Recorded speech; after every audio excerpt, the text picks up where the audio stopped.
بسم اللہ الرحمن الرحیم۔ السلام علیکم۔ آج ہم ایک بہت ہی دلچسپ اور سچ پوچھیں تو ایک بنیادی سوال پر بات کرنے جا رہے ہیں۔ کیا ہماری زندگی صرف اسی جسمانی وجود تک محدود ہے؟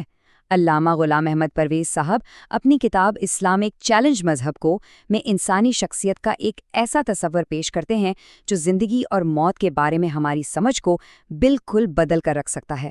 تو چلیے بات شروع کرتے ہیں اس سب سے بنیادی فرق سے جو زندگی کے خالص مادی تصور اور اسلام کے پیش کردہ تصور کو ایک دوسرے سے الگ کرتا ہے، کیونکہ یہیں سے اس پورے نظریے کی بنیاد پڑتی ہے۔ دیکھیں، یہاں دو بالکل الگ الگ سوچ کے راستے ہیں۔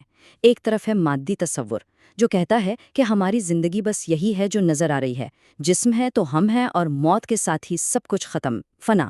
لیکن دوسری طرف اسلامی تصور ہے جو ہمیں بتاتا ہے کہ نہیں، ہمارے جسم کے علاوہ بھی ہم میں کچھ ہے، ایک غیر طبعی عنصر جو جسمانی قوانین سے آزاد ہے اور موت کے بعد بھی باقی رہتا ہے۔ اچھا، تو یہ جو غیر طبعی جزو ہے، یہ خودی یا شخصیت، آخر یہ ہے کیا چیز؟ آئیے ذرا اس کو سمجھنے کی کوشش کرتے ہیں کہ مصنف کے مطابق اس کی حقیقت کیا ہے۔ تو یہ خودی، یہ شخصیت ایک طرح کا غیر طبعی جوہر ہے، اور سب سے اہم بات یہ ہے کہ یہ ہر انسان کو بلا تفریق پیدائش کے وقت ملتا ہے۔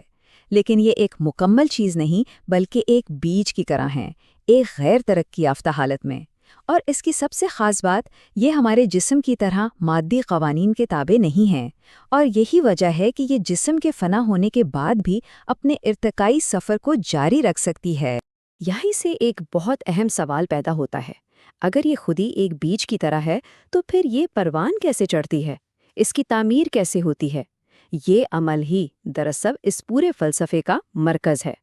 اور یہ عمل واقعی بہت دلچسپ ہے۔ دیکھیں، سب سے پہلے تو یہ خودی ہمیں عطا کی گئی، پھر ہماری زندگی کا ہر ایک عمل، ہر سوچ، یہاں تک کہ ہماری نیتیں، وہ اس خودی کو شکل دیتی ہیں، اسے بناتی ہیں، یا تو مضبوط کرتی ہیں یا کمزور۔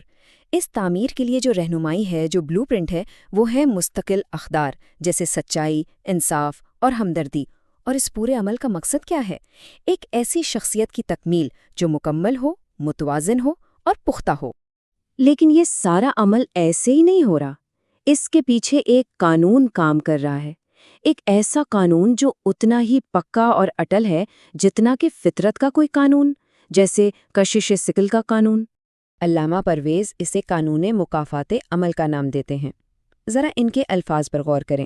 وہ کہتے ہیں کہ یہ قانون فطرت کے قوانین کی طرح ہی اٹل ہے، مطلب اس میں کوئی اف یا بٹ نہیں ہے۔ آپ جو کریں گے، جو سوچیں گے، اس کا نتیجہ آپ کی شخصیت پر لازم آئے گا۔ یہ بالکل وہی بات ہے جو قرآن کریم میں سورۃ الزلزال میں فرمائی گئی، فَمَن يَعْمَلْ مِثْقَالَ ذَرَّةٍ خَيْرًا يَرَهُ وَمَن يَعْمَلْ مِثْقَالَ ذَرَّةٍ شَرًّا يَرَهُ، یعنی جس نے ذرہ برابر بھی نیکی کی وہ اسے دیکھ لے گا، اور جس نے ذرہ برابر بھی برائی کی وہ بھی اسے دیکھ لے گا۔ اور ذرا سوچئے، اس کا نتیجہ کتنا زبردست نکلتا ہے۔ جب کسی انسان کو یہ یقین ہو جائے کہ اس کا ہر عمل اس کی ابدی ذات کو بنا رہا ہے یا بگاڑ رہا ہے، تو اسے کسی باہر کی پولیس کی، کسی عدالت کی، کسی کے دباؤ کی ضرورت ہی نہیں رہتی۔ اس کی ترغیب، اس کی موٹیویشن اس کے اندر سے آتی ہے، وہ خود اپنی بھلائی کے لیے صحیح راستے پر چلتا ہے۔ اب آئیے اس کو ایک قدم آگے لے کے چلتے ہیں۔ یہ جو انفرادی شخصیت کی تعمیر ہے، اس کا آخری مقصد کیا ہے؟ یہ کس طرح ایک بڑے اجتماعی مقصد سے جا کر جڑتی ہے؟ تصور کیجئے ایک ایسے معاشرے کا جہاں ہر شخص اپنی شخصیت کو ان بہترین اصولوں پر تعمیر کرنے میں لگا ہوا ہو۔ نتیجہ کیا ہوگا؟ ظاہر ہے ایک ایسا معاشرہ جو خوشحال بھی ہوگا، پرامن بھی، جہاں لوگ ایک دوسرے پر بھروسہ کریں گے، ایک دوسرے کے خیرخواہ ہوں گے۔ مصنف کے مطابق یہی زمین پر جنت کی زندگی ہے، اور اسلام کا حتمی مقصد بھی اسی طرح کے معاشرے کا قیام ہے۔ تو آخر میں سوال یہ رہ جاتا ہے کہ اس سب کا مطلب کیا ہے؟